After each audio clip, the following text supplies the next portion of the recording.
Vamos a realizar entonces nuestra encuadernación francesa. Vamos a precisar entonces 6 cuadernillos, cada uno de 5 hojas. A cada cuadernillo yo le voy a hacer marquitas, en este caso 6 marquitas a 2 centímetros de distancia cada una, ¿sí? Esto lo vamos a coser a una aguja, para lo cual yo voy a precisar el largo del lomo de mi cuadernito y lo multiplico por la cantidad de cuadernillos, ¿sí? Yo le dejé 2 veces más de elástico, de hilo, en vez de 6 le dejé 8, ¿sí? Por el excedente de hilo que voy a utilizar al comienzo y al final. Así que con eso ya podemos arrancar a coser. Podemos arrancar tanto por la izquierda como por la derecha, ¿sí? En mi caso yo empecé por la derecha. Lo que vamos a hacer es seguir intuitivamente las perforaciones que realizamos sobre el lomo de mi cuadernillo, ¿sí? Ir pasando la aguja. En este caso, como ven, vuelvo, en vez de, como ya vimos en otras técnicas que pasábamos por el mismo orificio, en realidad en este vamos a continuar el pasaje del hilo por las distintas perforaciones que realizamos, y no vamos a volver por el mismo orificio, ¿sí? Con esto ya tenemos nuestro primer cuadernillo listo, ¿sí? Nos aseguramos de que el hilo haya pasado bien y ahora le sumamos el siguiente cuadernillo.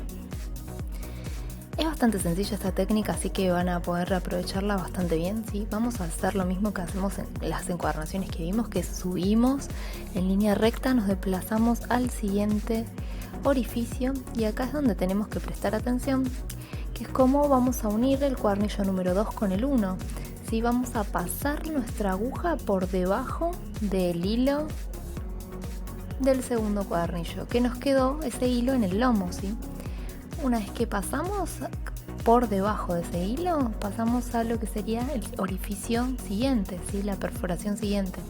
Es importante recordar que el hilo debe pasar por debajo, no por arriba. Una vez entonces que pasamos por debajo, pasamos al siguiente orificio. Y esto mismo lo vamos a repetir con los dos siguientes puntos, en los cuales trazamos exactamente la misma relación, ¿sí? Nos aseguramos de que pase bien el hilo. No tengan miedo si ven que en esta instancia les queda medio flojito. Lo que le da la firmeza, digamos, a la encuadernación es el momento en el que nosotros anudamos, ¿sí? Realizamos un nudo doble, que ya, como sabemos, es uno de los más firmes. Acá volvemos a salir por este orificio, ¿sí? Y ahora tenemos que repetir lo mismo que hicimos en el paso anterior. Vamos a pasar por debajo de este pequeño hilo que nos quedó en el lomo de nuestro cuadernillo número 1, ¿sí? Por debajo de ese hilo, y pasamos al siguiente orificio. De esta manera se va a empezar a crear, como en el lomo de nuestros cuadernillos, una especie de trenzado, de líneas que van cruzándose, estas líneas de hilo que van tejiendo como una especie de trenzado, ¿sí? En el lomo. Es muy bonita esta técnica para usarla, digamos, en encuadernaciones expuestas, queda muy muy bonita. Bien, ya nos garantizamos de que pasó todo el hilo, ¿sí? Acá es el momento en el que podemos darle como un poco más de firmeza a la encuadernación. Empezamos a, como ya sabemos, a tirar un poquitito del hilo muy suavemente y siempre tirando hacia nosotros o hacia arriba.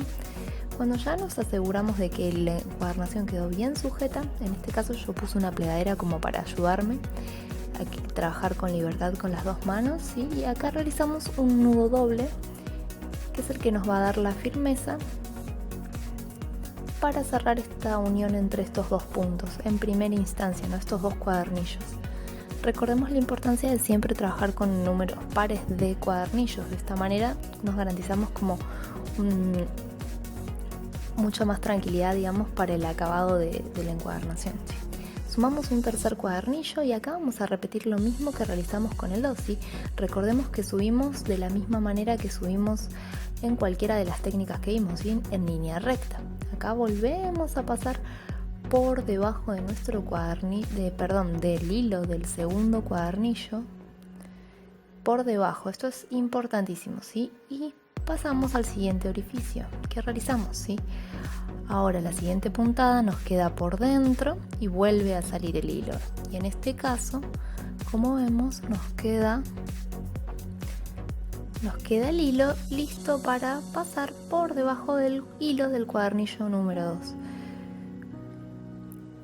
Y una vez que lo pasamos, ahí ya podemos dirigirnos al siguiente orificio, en donde acá ya estamos en un paso que conocemos también, ¿sí? En el cual tenemos que unir el cuadernillo número 3 con el cuadernillo número 2. Como sabemos, la forma de unirlo es con medio de la puntada cadeneta, ¿sí? Lo unimos pasando la aguja por debajo de los dos cuadernillos inmediatamente anteriores. Siempre va a ser de los dos anteriores, ¿sí? Y es por detrás del hilo. Eso es fundamental, porque si no, no va a tener forma de agarrarse cuando nosotros realicemos la puntada, ¿sí? Y recordar pasar por el anillito o la especie de esferita que se nos va formando, ¿sí? Como para darle más firmeza. Ahora sumamos el cuarto cuadernillo y realizamos exactamente lo mismo. Pasamos el hilo, en este caso de vuelta, por debajo del hilo del cuadernillo anterior.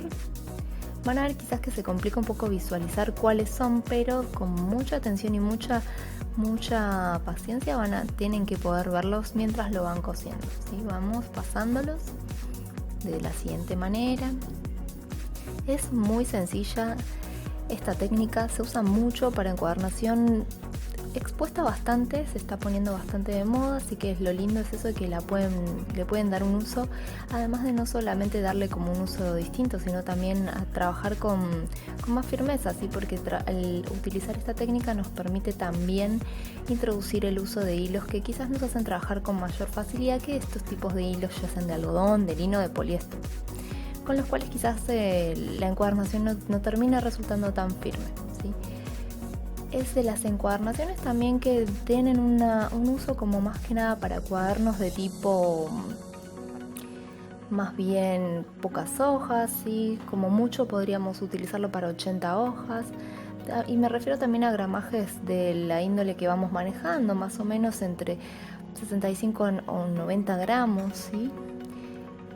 Es una encuadernación que para el tipo de gramaje y de cuadernitos más simples está buenísima. Sirve mucho y es bien práctica y también es muy bonita como utilizada, digamos, de forma expuesta, ¿no? Como en este caso estamos viendo como costura interna. Bueno, ya van quedando pocos cuadernillos, ahí voy pasando bien por debajo, siempre de el hilo del cuadernillo anterior. Como ya sabemos, el encolado también ayuda mucho a que el acabado tenga como esa solidez que caracteriza las buenas encuadernaciones, y recordar la importancia de una buena encuadernación, ¿no? Eso nos da toda la pauta de que el cuaderno puede quedar bueno. Si nos quedó bien hecha la costura, bien firme, el encolado obviamente, como dije, va a ayudarnos un montonazo. Ya estamos terminándolo y vamos a repetir como los pasos que venimos haciendo, ¿no? Vemos esta pequeña colita de hilo que nos fue quedando desde el primer cuadernillo y es con el que fuimos uniendo cada cuadernillo par. Es importante eso, ¿no? Cada cuadernillo par lo fuimos uniendo y en este momento, en el cuadernillo número 6, ya podemos terminarlo, ¿sí? Podemos observar que se ve muy bonita, que la apertura de los cuadernillos es bien sencilla, que se abren bien, que no quedan separaciones entre los cuadernillos. Así que bueno, gracias.